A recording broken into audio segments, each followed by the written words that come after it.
First of all, what I term the theoretical guidance. And here you may use the word philosophical guidance. To have the correct worldview, to have the correct ideology,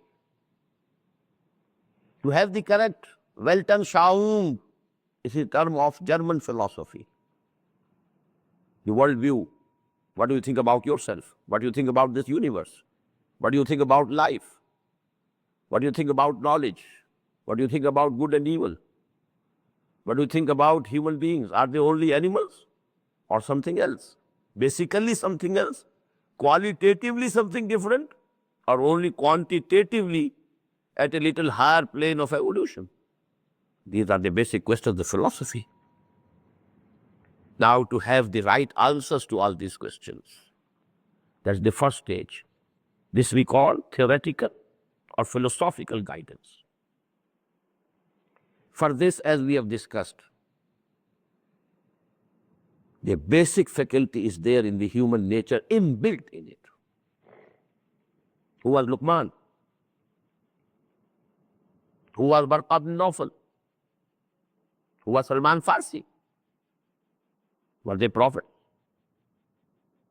Were they followers of any prophets? No.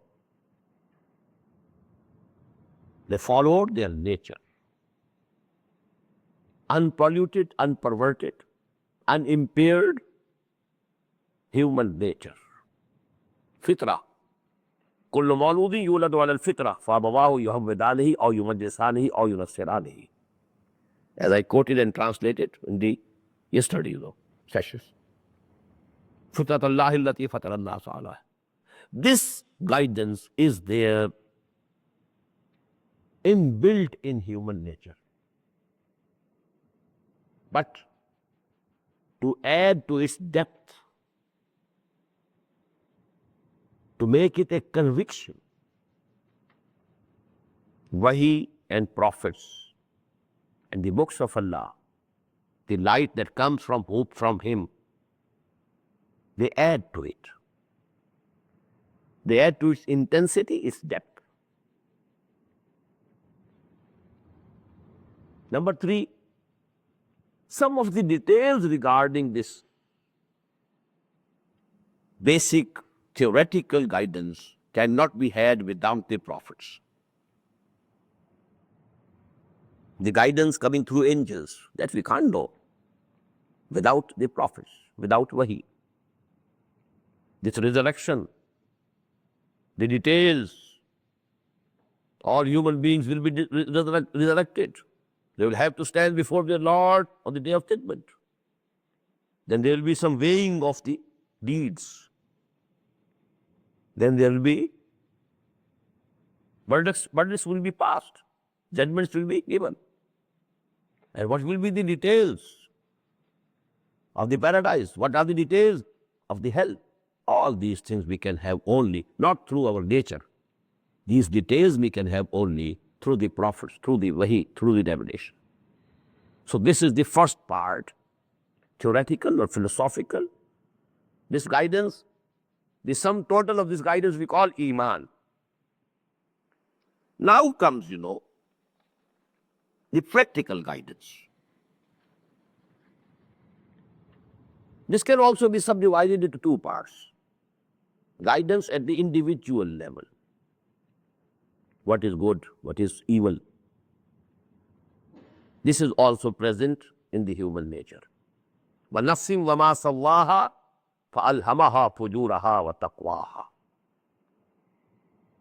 This human nafs, and Allah subhanahu wa ta'ala developed it, finished it, gave it the finishing touches, beautified it, and then He put in it the knowledge of the good and the evil. That is there. That is why the Prophet ﷺ used to say to some of the queries, Istafti qalbak. You ask your own heart.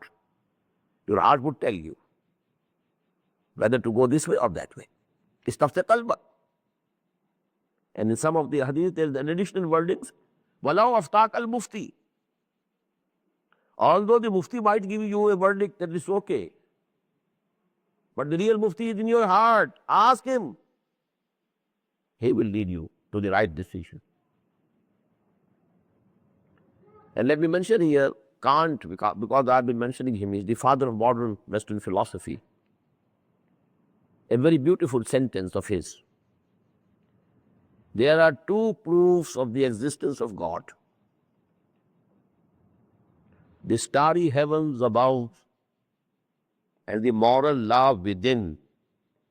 This moral law, everybody finds within him that he knows what is right, what is wrong. He knows what is good, what is evil. This moral law, it exists within the human personality. It's an integral part of our nature.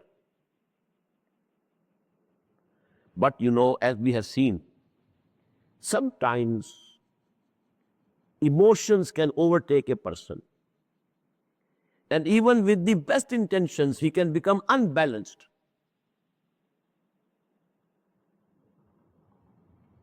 Because man, you know, sometimes he is under some influence.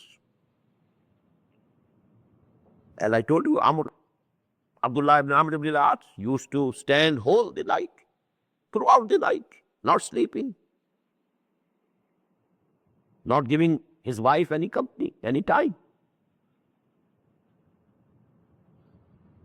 keeping fast every day, standing in salah all the night. The Prophet, you know, rebuked him. Ya Abdullah, awala ukhbar, andaka taqumul layl, wa tasumul nahar. Qala bala ya Rasulullah. The Prophet said, La taf'al, fa inna li nafsika alayka haqqan, wa inna li zawjika alayka haqqan, wa inna li zawrika alayka haqqan. You have to fulfill all the rights in a balanced way. Don't tilt in one direction. So out of sheer sincerity and good intentions also, a person can go wrong.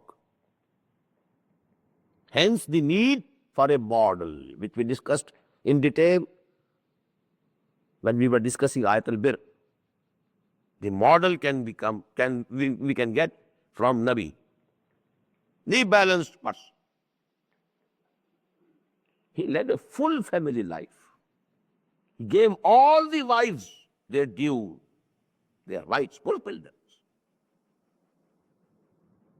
And at the same time, Hazrat Aisha radiyallahu ta'ala anha says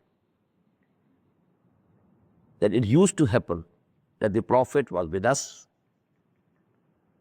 and you know, we were conversing with each other with affection, with love, just as a wife and a husband.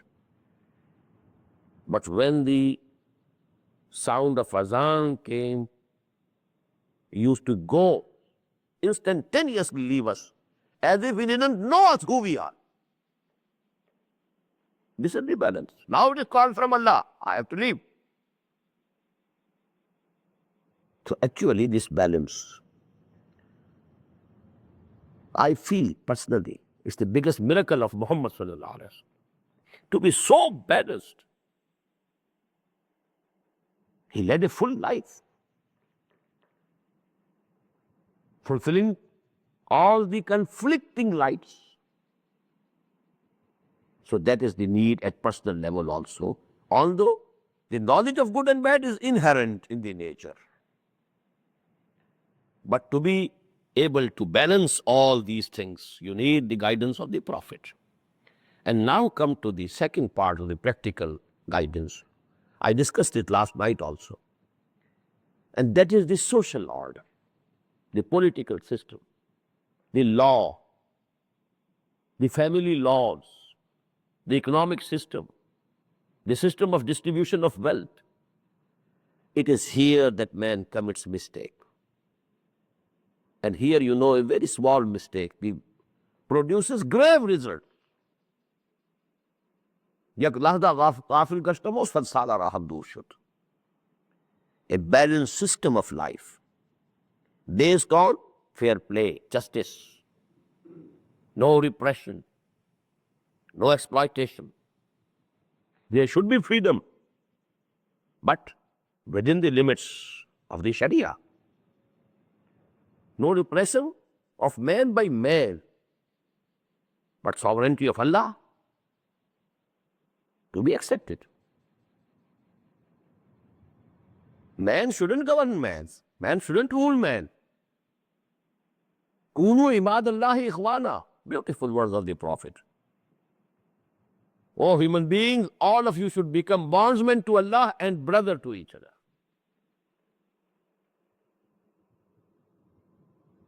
He is the master, he is the Lord, he is the sovereign.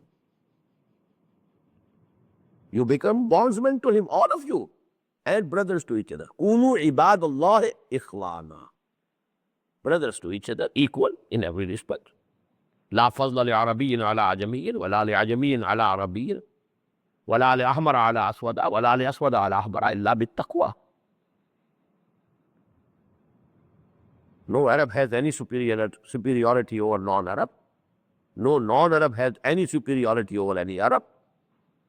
No white or red colored person has any superiority over the black. No black has any superiority over the white. Illa bit taqwa. Except character, your seerah, your taqwa, how God conscious you are, how God fearing you are, how good mannered you are.